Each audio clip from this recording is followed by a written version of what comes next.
I worked in the garden for the first 2 days. The weather was hot and sunny.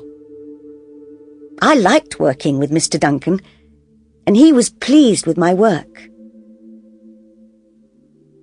"You're a good gardener," he said.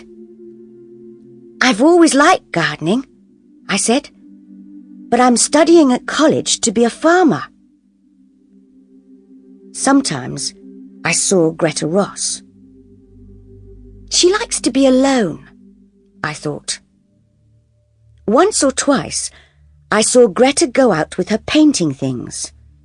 She went up on the hills or down to the beach. Mr. Duncan took me to the farm and I met Dan and Stella Parks. They were very friendly. "You can work on the farm for the next 3 days," said Dan Parks.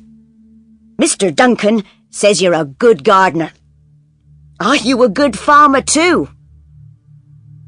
I smiled at him. "I am," I said. He smiled back. So I worked on the farm with Mr. and Mrs. Parks. They were nice people. I helped with the cows and the chickens and went up on the hills with Mr. Parks and his dog to look at the sheep. One afternoon, I went out riding. Smoke was a big, lazy, friendly horse. I enjoyed riding, and Smoke knew his way around the island very well. I learned new places to go to. I rode along the cliff top and then in between some trees. When we came out of the trees, I saw the house from the other side. I tried to find the window of my room. Which one was it? Suddenly, I saw a face at one of the windows. The face was looking at me. It was there for just a second or two, then it moved away quickly. Who was that? I thought. Was it Mr. Ross? And which room was it? I didn't see my mother very much that first week. She worked all day and in the evenings. She wrote letters to South America, Japan, Canada, and Australia. Sometimes she worked after I was in bed. "Mr. Ross works hard," she told me.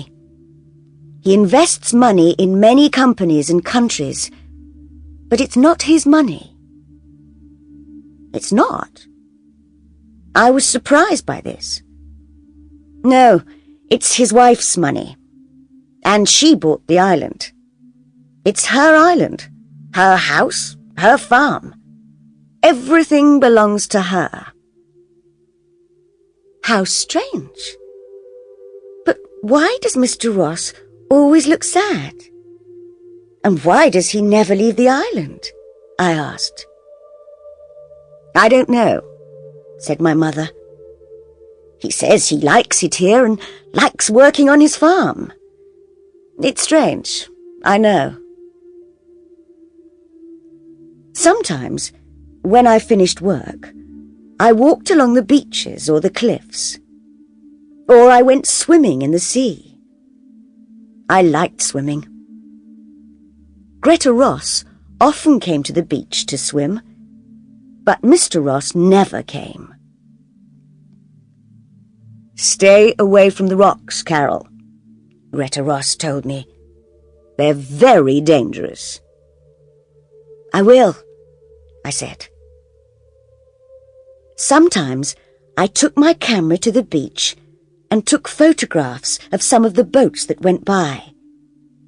I took photographs of the birds on the cliffs.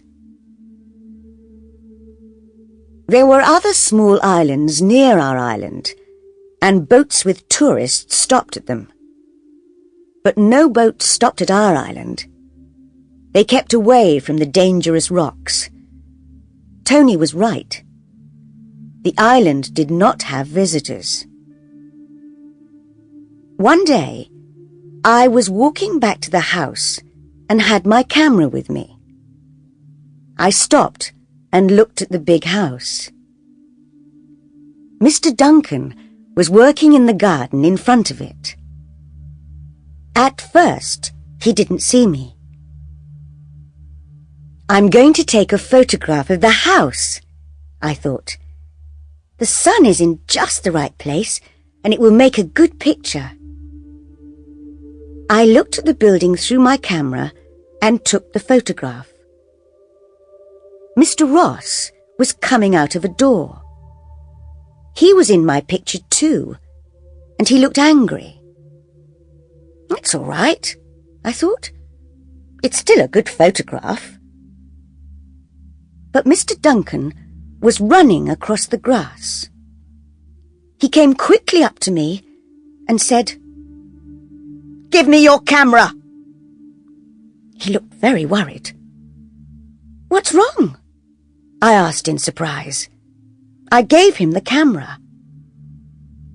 "Never take photographs of Mr. Ross," he said. And then he opened the back of my camera and took out the film. "Hey, what are you doing?" I said. "You'll spoil my film." But he didn't stop. "Sorry," he said, and he put the film into his pocket.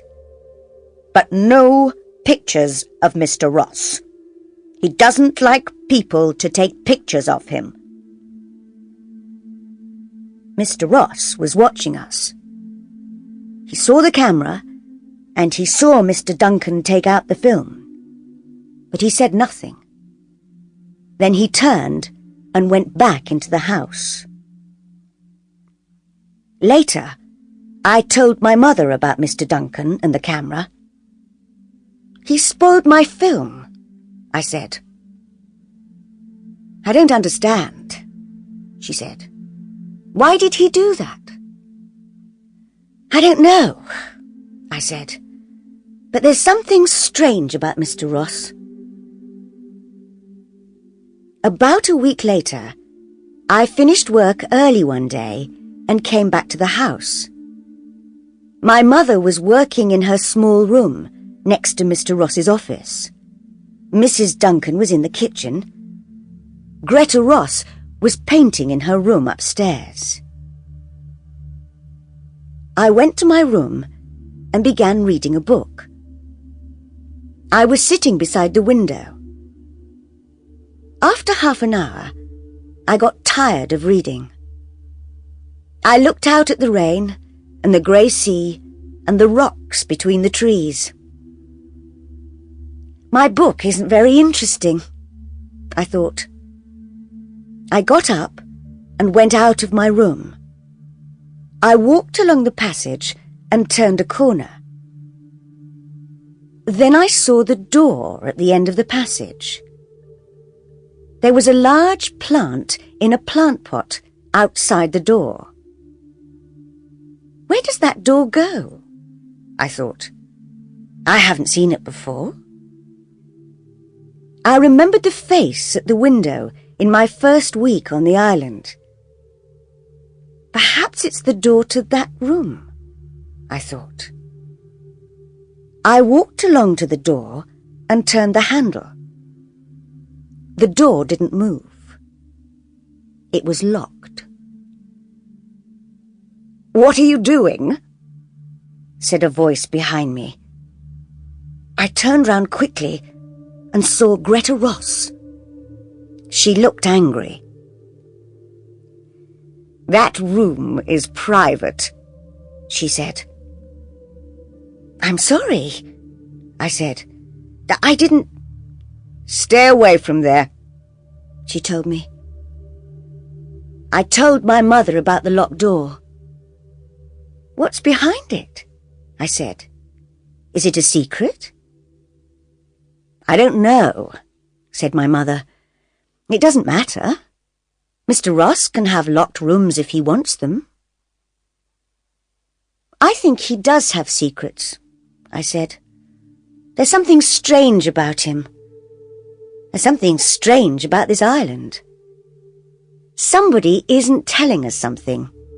Something important." My mother laughed. "Stop playing detective, Carol," she said. Chapter 4. The Locked Room. 2 days later, there was a storm in the middle of the night. I was hot and I couldn't sleep. I got out of bed, went across to the window, and looked out at the night. Black clouds hurried across the sky, and the trees moved wildly in the wind. The rain made a loud noise on the window. I opened my window and put my head out into the wind and the rain.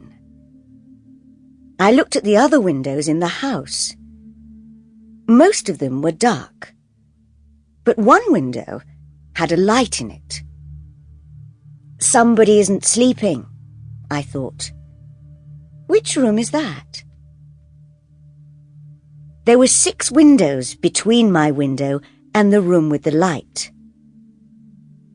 And there are 6 doors between my room and the locked door, I thought.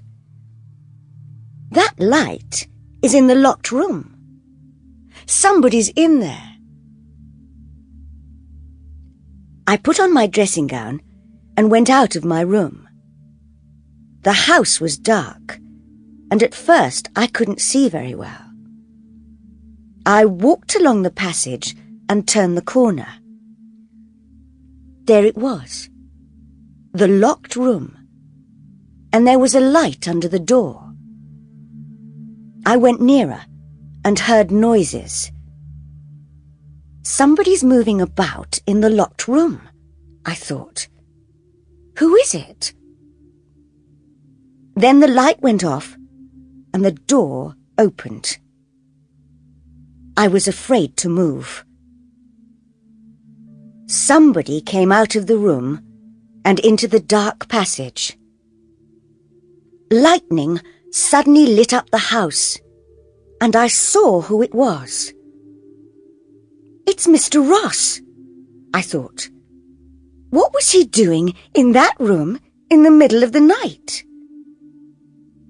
I didn't move, and he didn't see me. He locked the door of the room carefully. He didn't put the key in his pocket, but hid it in the plant pot next to the door. He's coming along here, I thought. I must get back to my room. And I ran back along the passage. Mr. Ross heard me. "Who's that?" he called. I didn't answer, but ran into my room and closed the door. He came along the passage and stopped outside my door. Then he walked past and went on down the stairs. I took off my dressing gown and went back to bed. I was shaking because I was afraid. Now I know how to get into the locked room, I thought. But what's in there? There was no storm in the morning, but it was still raining. I got up early and worked on the farm. There were eggs from the chickens, and I put them in boxes. I helped to milk the cows and then took them out to the field. Later, I went back into the house for breakfast. "Did you sleep all right last night?" asked Mrs. Duncan. "Or did the storm wake you up?" "I slept all right," I said. I didn't want to tell her about the light in the locked room or about Mr. Ross. After breakfast, I went back upstairs. Mr. Ross was talking on the telephone in his office. My mother was working at her desk. I knew that Mrs. Duncan was in the kitchen and that Mr. Duncan was working in the garden. Where's Mrs. Ross? I thought. Then I looked out of the window and saw her with Tony Duncan. They were walking to the boat. He's taking her out in the boat, I thought. Perhaps she's going to Edinburgh. The boat moved away from the island, and I waited until it was out at sea. Then I opened the door of my room. There was nobody in the passage, and I ran along to the locked room. The key was still in the plant pot, and I took it out. My hand was shaking. Then I unlocked the door. Chapter 5. A Dead Man.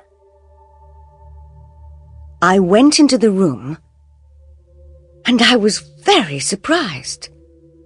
The room was full of strange things. Coloured shirts and suits. 3 guitars. And there were posters and photographs on the wall. I looked at the posters. Jake Rosso's face looked down at me.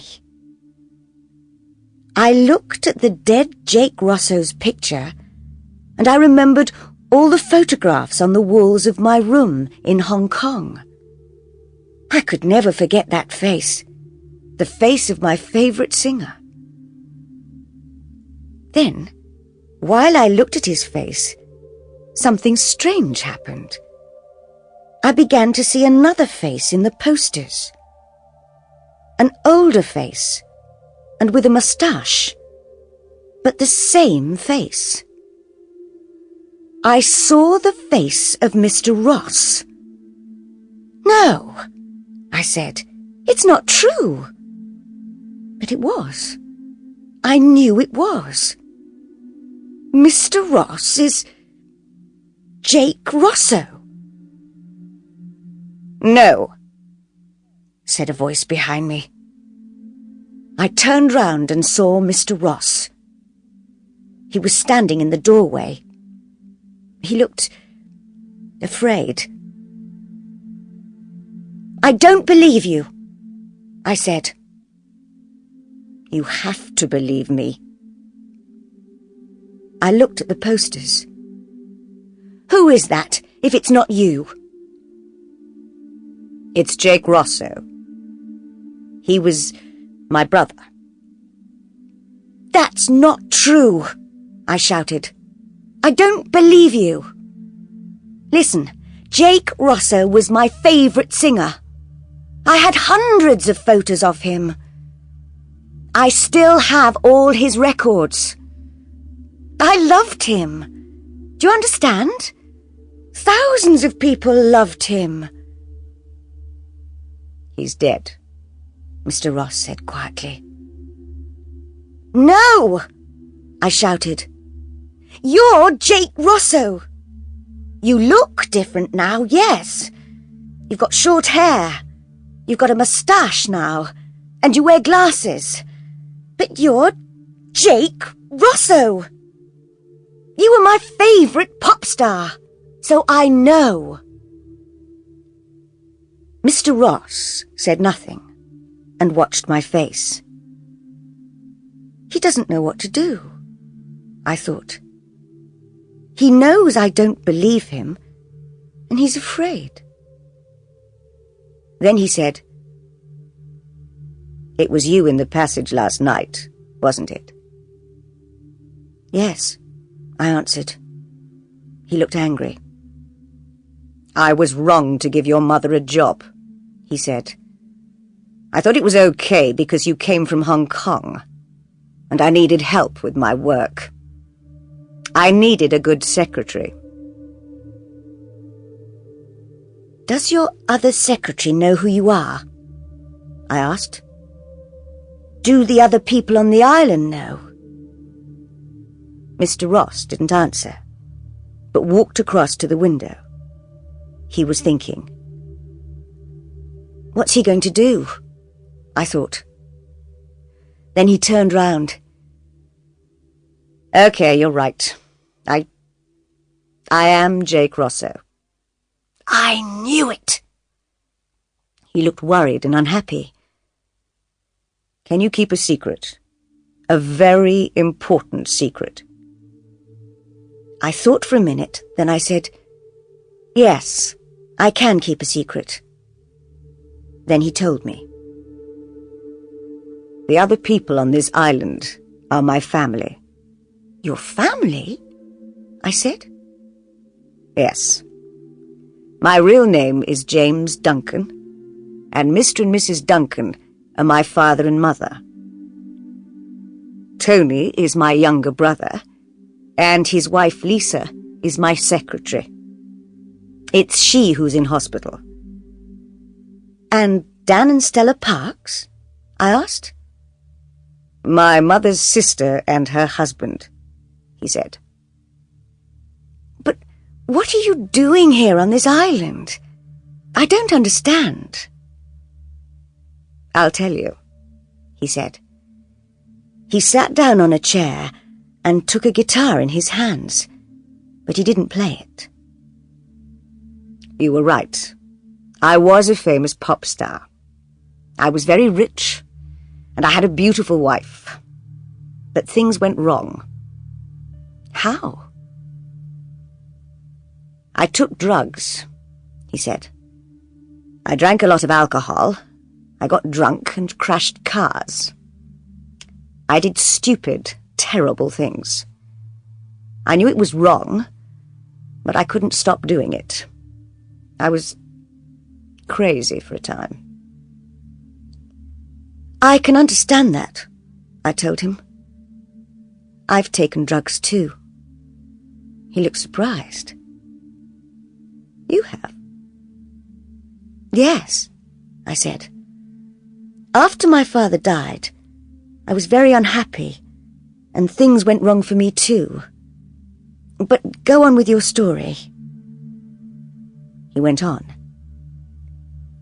"One night, I was driving my car. I was drunk. And I hit somebody. A young girl. She died. I killed her." "Oh, no." "Yes," he said. "She was 15 years old. I wanted to die too. The money didn't matter anymore. Nothing mattered anymore." "What did you do after the accident?" I asked. "I drove on in the car. I didn't stop, and I didn't tell the police. I had killed someone, and I was afraid." He looked afraid now. He put the guitar down and went on with his story. "So I made a plan. Jake Rosso had to die too. It was the best thing to do. And so I killed him." "But you're still alive." "My family know I'm alive, but no other people know." He looked at me. "But now you know." "How did you do it?" I asked. "I told my family about my plan, and I told Greta, my wife. At first they didn't like it, but after a long time, they said okay.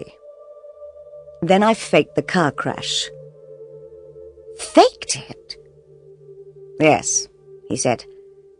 "I put some of my things in the car, a guitar and some clothes. Then I pushed my car over a cliff and burned it. The police found the burned car and thought I was dead. Everybody thought I was killed in the car crash." "But you faked the crash," I said. "Yes." "What did you do then?" "My family hid me away for months. I tried to change into a different person. Shorter hair, a moustache, quiet suits. All my money went to Greta, and she changed her name to Ross. I told her to buy this island. Now I invest her money, the money that was mine. And now I'm James Ross." "What about Jake Rosso?" I asked. "Jake Rosso took drugs," he said.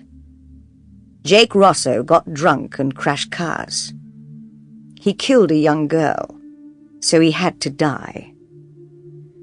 I can never forget the girl. I think about her every day. And that's why you always look so sad," I thought. I looked around the room. "Why do you keep a room like this? Why do you keep the guitars, the posters and photographs?" James Ross did not speak for a minute. Then he said, "I need to remember my old life and what Jake Rosso was like. I'm never going to sing again, and I'm never going to take drugs. But I need this room to remember."